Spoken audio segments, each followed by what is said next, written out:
What's going on, gamers? Today we are going to dive headfirst into the Nokhud Offensive to break down the routing, important mob mechanics, and the general boss fights. Feel free to use the YouTube timeline to navigate to any part of the video you'd like. If you find this video useful, hit that subscribe button. I post guides like this and videos centered around Mythic Plus with an emphasis on tanking. I'd also like to mention that this route and other dungeon routes are located in my Discord server. That link is in the description below. Let's not waste any more time though and dive right in. This dungeon will be known as the Dragon Riding Dungeon, and is probably one of the more controversial dungeons. In my opinion, this will be one of the toughest pug dungeons since it's an open world instance, but I hope that this guide helps maybe make it a more consistent standard route for pugs. Generally, you're going to want to head to Granyth first and then make your way around the map going clockwise. As you kill more bosses, more flight boost tornadoes will open up for your group. I'll go through pathing from area to area as we get there. Starting this dungeon, mount your favorite dragon and take to the skies. You're going to want to head due east and land near the lake. The reason I recommend landing here is because it's really the only landmark in this area outside of the flight path. Once your group is here, I recommend pulling the large patrol group moving around the south side of the area. Since most of your group will have cooldowns, it's good to get a larger pull out of the way. Before we break down each of these mobs, the goal of this area is to clear around the dragon killer lances. There are 3 of them total. There are also a few patrols, and all of these packs have a few different varieties of the Nokhud clan members. For this first pull, first things first, the Nokhud Planestompers are the center beefy boy. He will cast War Stomp, which is an avoidable ground AoE. The Planestomper will also cast Disruptive Shout. This should be kicked at all costs since it will deal a large hit of physical damage and interrupt any and all spell casting. Next we have the Nokhud War Spear, which will typically hit the tank with a nasty bleed debuff. And they will also charge random group members with Swift Stab. Range players should try to stay close to keep these mobs roughly stacked up to maximize your group's DPS. Now along with these, we also have the Nokhud Horn Sounders. These mobs don't do much, but they do have a pretty important cast called Rally the Clan. While it cannot be kicked, it can be interrupted through CC or displacements. If this cast does finish, it will enrage all nearby Nokhud, granting them 50% increased damage for 12 seconds. This cast is extremely dangerous and is probably the most important stop in this pull. You'll also find 2 Nokhud Longbows. These guys will randomly shoot and cleave members of your group. Try to do your best to stop the multicast shots with stuns and knockbacks, since it does a pretty substantial amount of AoE damage to any of your party members caught within the cast. We also have the Beastmasters accompanied with the War Ahuna. The Beastmaster will target a random party member with Hunter's Mark, which will cause the War Ahuna to target and fixate a player. That player should move towards the group to make sure the War Ahuna can get cleaved down or it's CC'd. When the Beastmaster casts Hunt Prey, it will enrage the bird, causing it to deal 200% more damage. If you can soothe this, do it. If not, just keep it CC'd and make sure it dies as fast as possible. And the last mob in this area, which can be located towards the Basilisk or the Dragon Killer Lances, are called the Lance Masters, and they have a very similar ability and kit to the Nokhud Planestompers. The only additional thing that they do is the Cleaving Strikes ability. Tanks, just be sure to aim this mob away from your group to prevent extra damage from this cleave. All of the groups in this area have any type of combination of these mobs. I personally recommend trying to pull the patrols first. If you try to pull the Lancemaster groups, you always run the chance of the patrol getting too close and pulled fairly easily, which can lead to a wipe.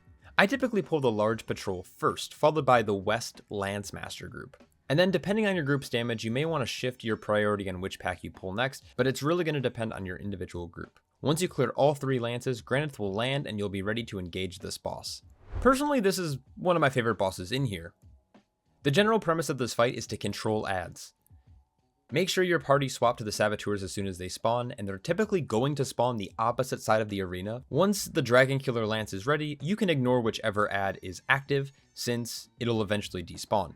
So rotate around to each active lance and use them as the boss casts Eruption. Eventually this boss will fall over. If you want a more specific breakdown, check out my 1-minute boss guides. The video link for that will be in the description below. I will also be posting full in-depth boss guides and tips and strats once the season begins, so keep an eye out for those.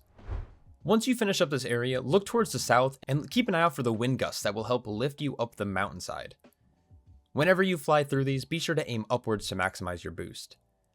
When heading to the next area, which is on the south side of the instance, I recommend landing at the northmost totem. In order to activate this boss, you're going to need to defeat each of the Storm Surge totems, and there are a total of 4. The northmost totem is one of the easier pulls. You have 2 Arc Blades here, which will typically just cleave the nearest target within 6 yards for 25% of the damage they deal to the tank. Melee players try to stay away, but they shouldn't be doing too much damage until higher keys. You will also have one of the mini bosses. All of these mini bosses do the same two abilities. First off, they have a Stormbolt cast, and this should be kicked whenever possible.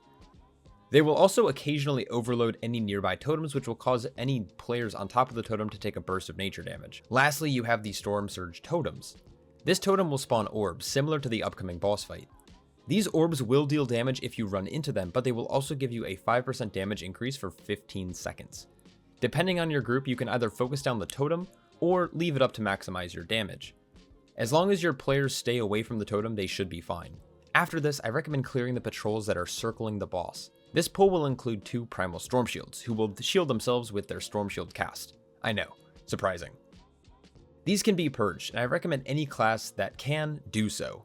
Lastly, they will do a decent tank buster. Tanks just be fairly wary of these gentlemen. The other mob in this pull is going to be the Thunder Beast, and all ranged players should steer clear of the Thunderclap cast, and try to stay spread if possible. Depending on which way your group wants to clear is up to you. Each of the groups have a slight variation on the following mobs that I just discussed. You'll notice the mini bosses and the arc blades. The other mobs that are included in these pulls are going to include the Storm Speaker, and this is going to be the priority mob at all costs. They have a few different types of casts. First, they will cast a Stormbolt. Just kick this whenever you can, but it's way more important to interrupt their Tempest cast. This will deal ramping AoE damage that can be lethal on high fortified weeks. Lastly, they will try to summon an unstable Squall. Interrupt this if possible. The Squalls that are active or spawn will just deal damage to random party members, so you want to minimize their spawns, so that's why we're going to try to kick it. Once all of the groups have been cleared, you are ready to face off against the Raging Tempest. The general idea for this fight is to just keep the orbs under control and prevent them from connecting with the boss. You can do this in 2 ways, either by soaking or destroying them with the targeted lightning strikes. Soaking the orbs will deal a little bit of damage to the player soaking, but will also provide the player who soaked with a temporary healing and damage buff. To maximize this, you're going to want to stagger how you soak these orbs. Any orbs missed will now instead hit the boss and give the boss a damage buff, which can pretty much be lethal. Make sure to soak these at all costs. Outside of that, just be wary of the sustained group damage, and most players should try to use their defensives pretty aggressively to help their healer out, especially with how spread out you are in this fight. After the Raging Tempest falls, you and your group will want to head over to the west towards Teera. Personally, I recommend landing at the north end of the field to keep things relatively consistent. Once again, you'll need to clear each of the 4 mounds containing the Soul Harvesters before you're able to actually engage the boss. Each of the Soul Harvesters will cast the same abilities. First, you're going to want to make sure you're kicking the Death Bolt volleys. Also, you're going to want to focus these down since the Soul Harvesters will harvest nearby souls, which will increase the damage they deal. Last but not least, they will also cast Shatter Soul, which will affect a few of your party members. This will reduce the damage that they deal by 30% for 15 seconds. If this happens, you can actually remove the debuff by connecting with a nearby soul. Next, you'll notice the Desecrated Ahuna. These birds cast frontals at the tank. Just be sure to sidestep these casts when possible. The Beast Callers mostly just focus the tank, but will periodically spawn Desecrated Balakars. In this first pull, this will be the second priority after the Soul Harvester. Moving around the rest of the area, you're going to notice a few different types of mobs. One of those are the Risen Warriors, which will afflict your tank with a Mortal Strike. Be sure to use a solid defensive when this debuff is active. Next, you have the Ughal Corruptors, which cast Death Bolt. These should be kicked whenever possible to prevent as much damage as you can, but are pretty low on the priority list. They will also channel Necrotic Eruption, which will cause swirls to spawn that can be avoided but will cause shadow damage if hit. On top of all of this, you'll also see Ughal Death Speakers. These mobs have 2 different types of abilities. First, Grasp of the Dead will reduce a group member's speed and cause them to take damage over time. After a short period of time, it will also then immobilize the player.